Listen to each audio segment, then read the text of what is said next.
जय हिंद दोस्तों। जैसा कि आप जानते हैं, भिन्न भिन्न वर्ण मुख के उच्चारण स्थान से बोला जाता है। स्वर भी बोले जाते हैं। इसके पहली क्लास में मैंने स्वर और व्यंजन के बारे में बताया।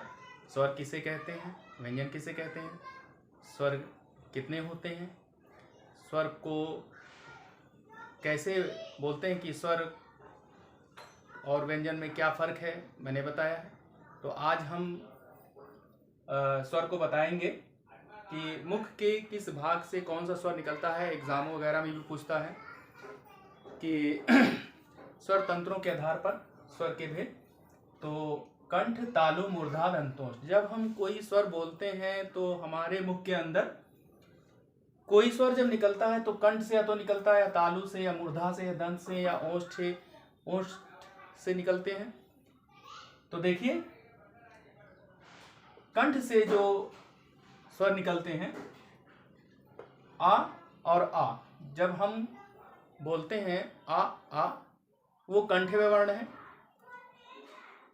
ई, ए ये तालव वर्ण है, तालव स्वर है। री मूर्धन्य है। दांत से कोई स्वर नहीं बोले जाते हैं। ओ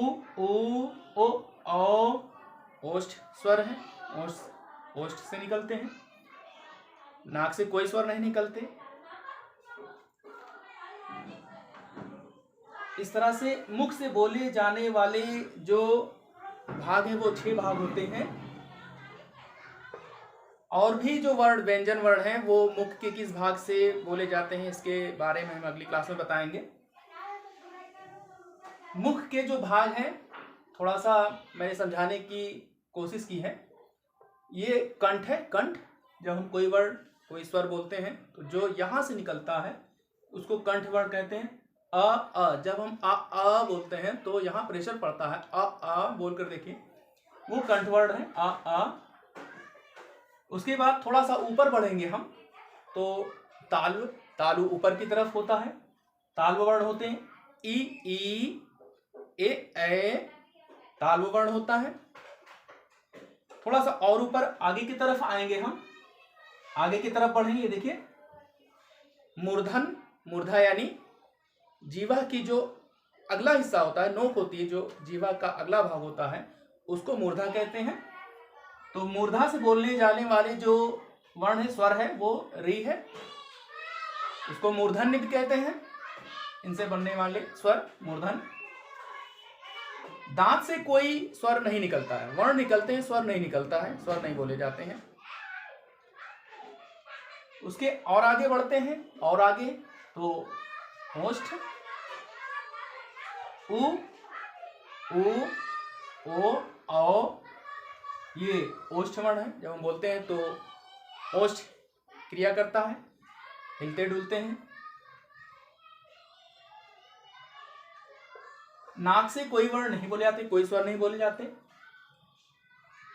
अक्सर करके इम्तिहानों में पूछ लेता है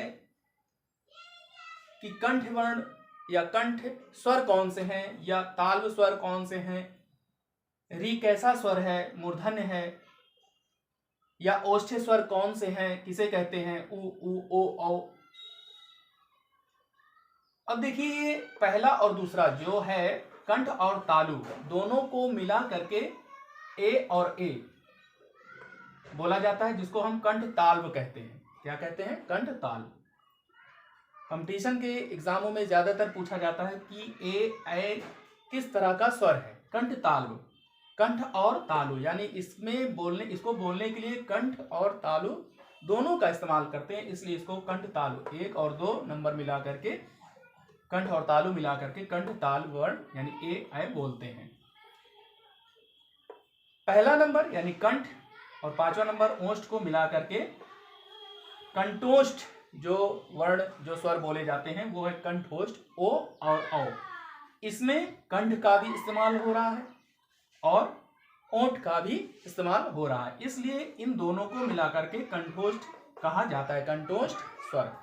इम्तिहानों में पूछता है कि निम्नलिखित में से कौन सा स्वर कंठोष्ठ है, तो ऑप्शन में ये आप देख लीजिए, ओ रहेगा, तो समझ जाइए कि ये कंठोष्ठ है। कंठ और ओंठों का प्रयोग होता है। तो हम इधर से लेके चलेंगे नीचे की तरफ से, कंठ से, कंठ स्वर, ताल स्वर, मूर्धा स्वर, दांत से कोई स्वर नहीं बोले जाते, ओष्ठ स्वर, कंठ से आ, तालु से, तालु ऊपरी हिस्से को कहते हैं, ई ए, कभी कभी इम्तिहानों में पूछता भी है, ई ए में से कोई एक या दो वर्ण दे देता है या पूरा भी दे, और लिखेगा निम्नलिखित में से कौन सा ताल स्वर है, ताल वर्ण है, ताल स्वर। आगे कक्षाओं में मैं व्यंजनों के बारे में, व्यंजन वर्ण कहाँ से निकलते हैं इसके बारे में बताऊंगा भी। मूर्धन यानी री जब बोलते हैं तो जीवा की नोक यानी मूर्धा जो है वो कंपन करती है, हालांकि स्पर्श नहीं करती है। तो जीवा की नोक से यानी आगे के हिस्से, जीवा के आगे हिस्से से बोलते हैं मूर्धन, मूर्धा। फिर जैसे जैसे आगे बढ़ते हैं फिर दंत आएगा, दांत से कोई स्वर नहीं बोले जाते।